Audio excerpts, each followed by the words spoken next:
Fantastic. All right. It's nice to finally meet you. How are things? Doing pretty good.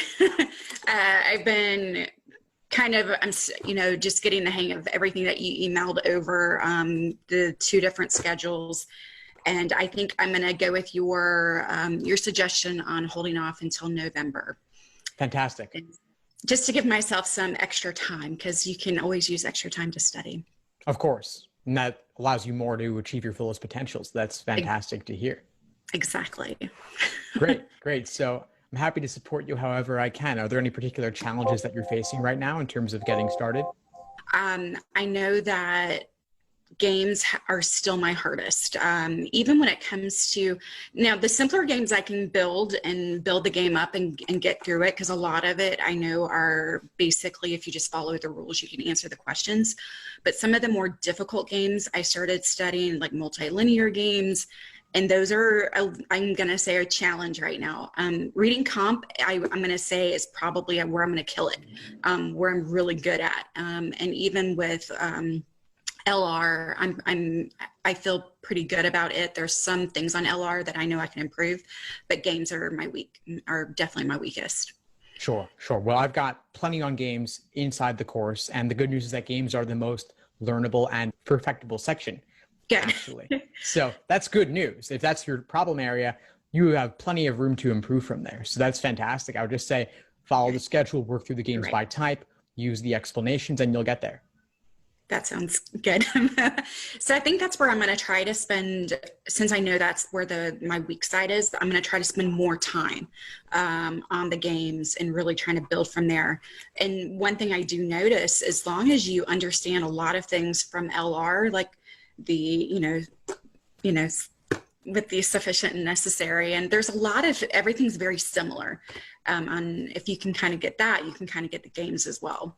Oh, that's right. Yeah. So much of it carries over with conditionality, the counterpositives, diagramming. It's not a huge part of LR, but what there is in LR does translate directly over to logic games. And then the funny thing is that reading comp and logical reasoning relate quite a bit as well, because difficult, dense passages, finding the main point, extracting that, it carries over. And then so many of the weird types of questions in reading comp have analogs in logical reasoning, like parallel, strengthen, weaken, main point too even.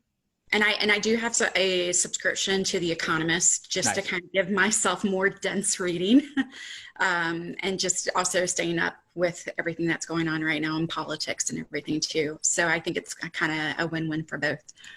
Fantastic. Yeah, well, it sounds like you're doing all the right things and you're allowing a good amount of time to study. So I have no doubt that you'll get there.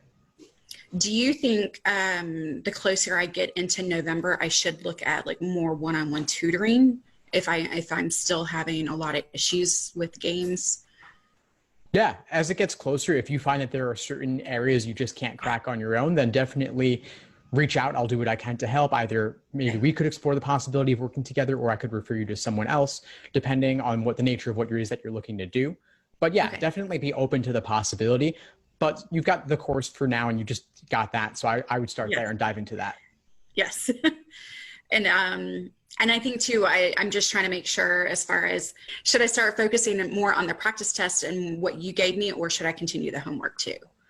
Well, practice tests are going to be useful later in the schedule after you've already built the solid foundation. So if you have the exams, use them. Why not? But if those resources weren't working for you, then I would say, of course, use my stuff. It was more of I knew I needed something different, because they explain a little bit, but it's not a really good explanation. And that's when I started, I follow you on Facebook and also Instagram, and I just like how you explain things a little bit better. So that's why I was like, okay, I'm going to jump on this. Cool. Well, I'm glad to have you on board. And if you need anything moving forward, feel free to reach out. Thank you. Of course, Cora. Anything else for today? I think that's it. It's just making sure I'm on the right path. I'm doing what I should be. Especially, I feel better now that I've honed in that I am going to move the test to November. And so I have that, just that extra month of studying, because I want to make sure to get a good score, because I'm going for, like everybody else, you want to get a scholarship, but I'm not going for a top 25 tier school. I'm going for a school that I'm a non-traditional student. I'm going to be taking night classes. I found a school who does that, so I can still work full time. Excellent. Yeah, well, it's good that you'll achieve that balance. You'll have that balance going forward. Now, the next few months, you'll have that balance in law school as well. Right. So this is a good way to simulate that in practice. Exactly. But other than that, I think I'm on the right path. So thank you so much for reaching out and helping too. Of course. No, my pleasure, Cora. Glad we connected. If you need anything moving forward, feel free to reach out. Awesome. Thank you so much, Steve. My pleasure. Take care. Take care. Bye. Thanks for tuning into the show. Please subscribe if you haven't done so already to be notified of new episodes as I release them. And feel free to reach out if you need anything at all as you move forward with your prep. I'm happy to help however I can. In the meantime, I'll wish you all the best and take care.